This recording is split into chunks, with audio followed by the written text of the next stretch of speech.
सर्वमंगल मांगल्ये शिवे सर्वार्थ साधिके शरण्ये त्र्यंबके गौरी नारायणी नमस्तुते श्री विंध्यवासिनी दिव्ये नमः।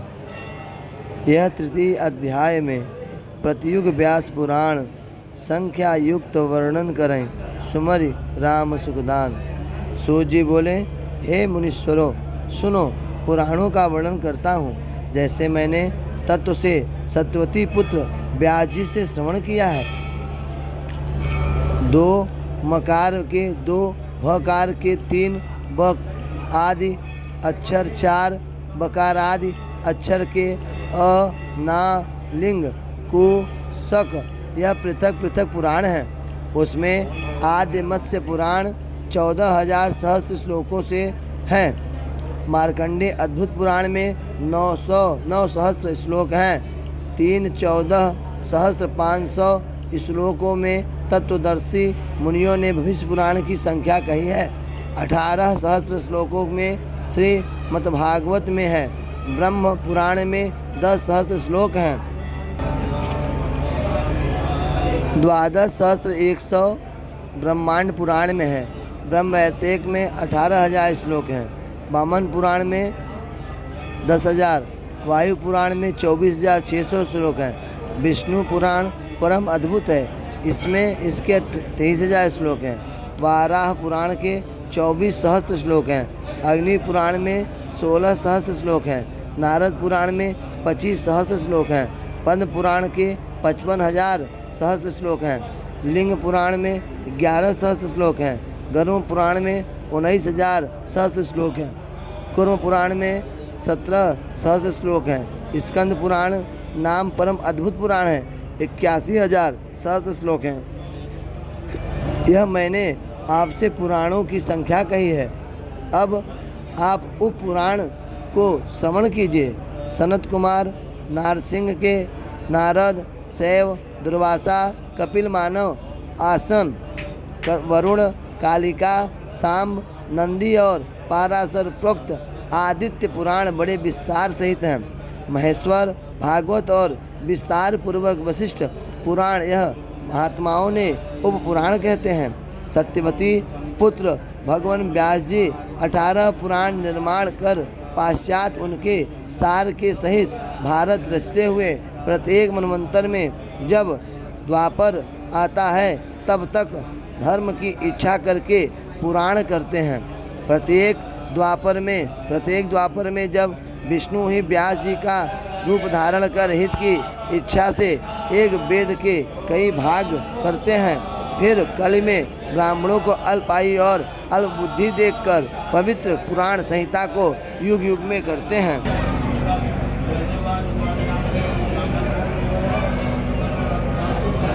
स्त्री शूद्र और कई भाग करते हैं।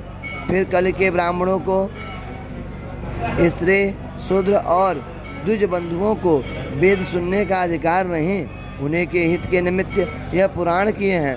इसे श्रेष्ठ 7वें वैवस्वत मनवंतर में 28वें द्वापर में मुनि श्रेष्ठ सत्यवती पुत्र व्यास मेरे गुरु धर्मात्मा व्यास जी हुए। 29वें द्वापर में अश्वत्थामा व्यास रहेंगे। इस प्रकार 27 व्यास बीत गए। उन्होंने युग युग में पुराण संहिता रची है। ऋषि बोले, हे सूत जी, उन व्यासों का वर्णन कीजिए जिन्होंने युग युग में पुराण संहिता कही है।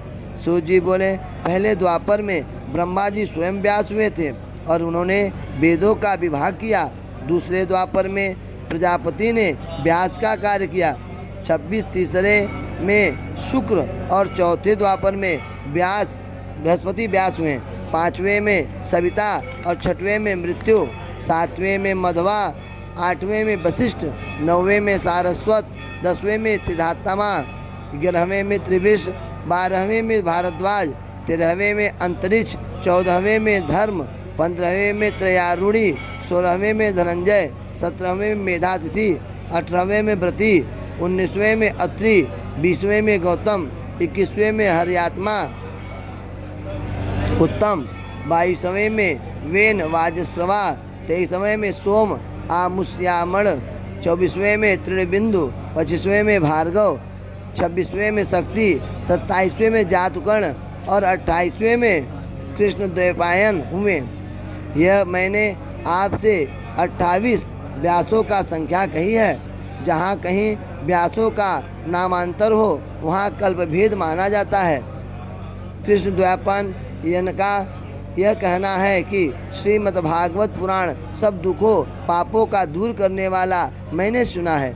यह कामना और मुक्ति का देने वाला वेदार्थ संयुक्त संपूर्ण आगम और रस से मनोहर मोक्षाओं को सदा प्रिय है। व्यास जी ने सुंदर पुराण रचना कर जो अपने सुखदेव पुत्र को जो बड़े वैराग्य युक्त अरणी से उत्पन्न हुए थे उसे पढ़ाया। हे मुनिंद्रो, उस समय मैंने वहाँ व्यास के मुख से यथार्थ रूप से यह पुराण सुना है।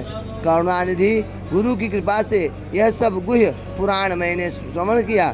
पुत्र के पूछने से व्यास जी ने संपूर्ण पुराण को कथन किया। उन अन्यो अयोनिजन्मा अद्भुत बुद्धिमान के श्रवण करते मैंने भी यह महाप्रभाव युक्त पुराण सुना। यह श्रीमद्भागवत वेद रूपी कल्प वृक्ष फल है। हे मुनियों, यह दुर्वगाह संसार के तैरने की इच्छा से शुकदेव जी ने अनेक आख्यान रूपी रसों को कल रूपी दोने के द्वारा प्रेम पूर्वक पान किया है। फिर इस अद्भुत कथा को कल के भय से श्रवण कर मुक्त न हो ऐसा भूमि में कौन है?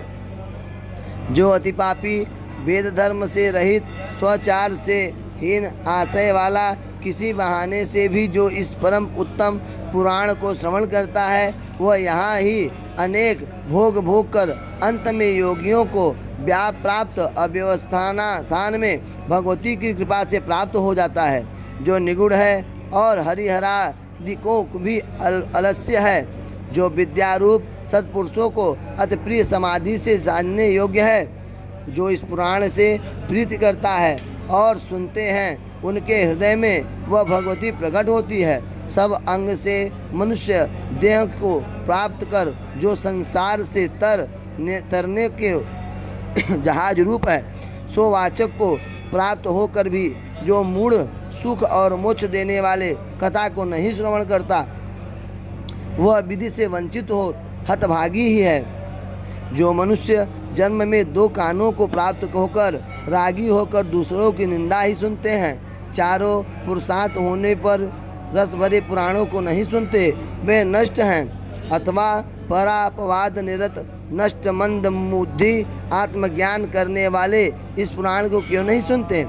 इति देवी भागवत महापुराण भाषायां 3 अध्यायः।